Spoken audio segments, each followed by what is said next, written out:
Hello friends, आज हम बात करेंगे दशमलव के गुणा और भाग की। गुणा एवं भाग। देखिए क्या होता है कि गुणा और भाग करने में दशमलव का कितना इम्पोर्टेंस रहता है वो बहुत ही इम्पोर्टेंस है समझना। जैसे देखिए भाग करने में और गुणा करने में दशमलव कैरी कितना होगा और हटेगा कितना, इस चीज़ को जानना बहुत ही ज़रूरी है।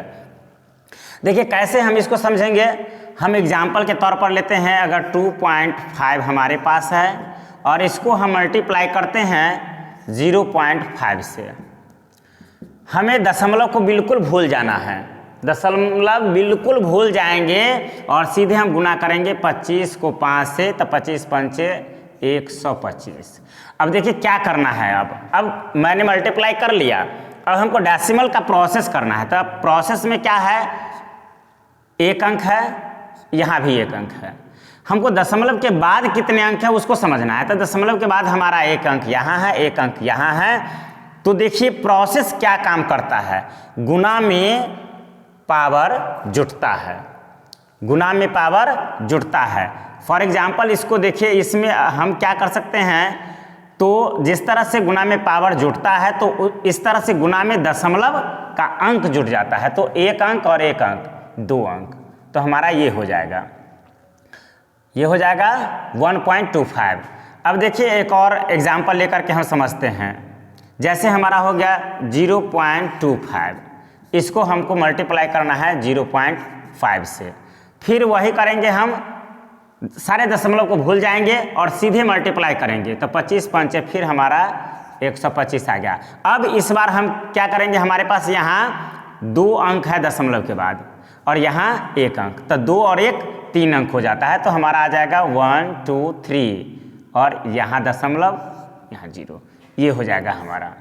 मीन्स क्या है, गुणा में जो दशमलव के बाद के अंक होते हैं यानी राइट में होता है, वो हमारा दशांश और शतांश होता है।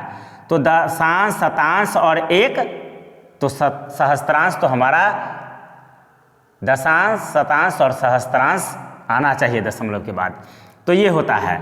अब देखिए इसमें ऐसे समझ सकते हैं, अगर 25 है, इसको हम मल्टीप्लाई करते हैं 0.5 से। आप बड़े बड़े मल्टीप्लाई को कर सकते हैं, गुना कर सकते हैं, ये हम एक एग्जाम्पल के तौर पर ले रहे हैं। तो फिर वही कर देंगे 1 2 5। अब देखिए यहाँ चूंकि एक ही अंक है तो हम क्या करेंगे, एक ही अंक यहाँ लेंगे और हमारा ये हो जाएगा आंसर। अब देखिए इसको हम लेकर के आते हैं भाग में। भाग में क्या होता है, जैसे हम देखिए अब इसी को कर रहे हैं, 2.5 है, इसको हमें भाग देना है कितना से, 0.5 से। देखिए भाग देने में हमको यथासंभव प्रयास करना चाहिए कि जिससे हम भाग देते हैं वो हमारा पूर्णांक होना चाहिए। तो इसको हम पूर्णांक कैसे करेंगे, तो पूर्णांक करेंगे, पहले हम समझ लेते हैं कि यहाँ भी दशमलव के बाद एक अंक है, यहाँ भी दशमलव के बाद एक अंक है। तो क्या हो जाएगा 25 और इसमें भाग लगेगा 5 से। ये दशमलव अपने आप ऑटोमेटिकली हट जाएगा। जैसे हम अभी बताए हैं कि गुणा में दशमलव का जो अंक होता है वो जुड़ जाता है, लेकिन भाग में क्या होता है, दशमलव का जो अंक होता है वो घटता है कि दशमलव के बाद कितने अंक है। अब देखिए दशमलव के बाद यहाँ एक अंक है और इसमें भी दशमलव के बाद एक अंक है, तो दशमलव ऑटोमेटिकली हट गया। और यहाँ हमारा हो गया 25/5, इसको हम डिवाइड करेंगे 5, ये हमारा हो जाएगा। और एक और दोस्तों क्या करते हैं लोग, इसको काट देते हैं, तो कटेगा नहीं, चूंकि यहाँ सब्सट्रैक्शन होता है, घटाव होता है। जैसे 5 - 5 = कट नहीं होगा, यहाँ पर आकर के 0 होगा।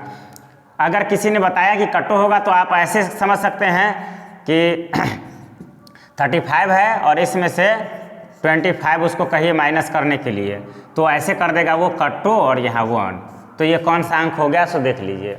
इसलिए घटाव में हमेशा आप याद रखें 0 होगा। तो इसका क्या हो जाएगा, 3525 और इसको सब्ट्रैक्ट करेंगे तो 0 1 ये आएगा। तो कटो कभी मत डालिए, इस चीज़ को पहले सीख लीजिए, बहुत ईजी वे में। अब देखिए फिर हम और एग्जाम्पल लेते हैं। जैसे देखिए 0.25 और इसमें हमको डिवाइड करना है 0.5 से। अब क्या करेंगे, तो एक अंक हम यहाँ दशमलव को हटा लेंगे तो हमारा क्या हो जाएगा, यहाँ हम बताए हैं कि क्या करते हैं, दशमलव क्या होता है, तो जब गुना होता है तो उसमें दशमलव के अंक जुड़ जाते हैं और इसमें घट जाते हैं। तो भाग में है 1 तो यहाँ घट जाएगा, तो घट जाने के बाद क्या हो जाएगा 2.5 और इसमें डिवाइड करना है हमको 5 से। देखिए कम आ गया इसलिए दशमलव यहाँ हो जाएगा और 5 पचे 25, 5 से लगा देंगे, ये हो जाएगा हमारा 2.5। अब यहाँ हम देख लेते हैं, ये हमारा 0 आ जाएगा। तो देखिए जब भी कभी हम इसको डिवाइड करें तो समझ लेते हैं बहुत इजी वे में कि ऐसे हो जाएगा। अब इस तरह से और भी बहुत सारे भाग आप आसानी से बना सकते हैं, समझ सकते हैं कि कैसे होता है भाग, भाग की प्रक्रिया कैसे होती है। पहले आप प्रयास कीजिए कि जिससे हमको डिवाइड करना है उसको हम दशमलव में ना रखें, उसको दशमलव में ना रखें, तो हमारा इजी वे में डिवाइड हो जाएगा।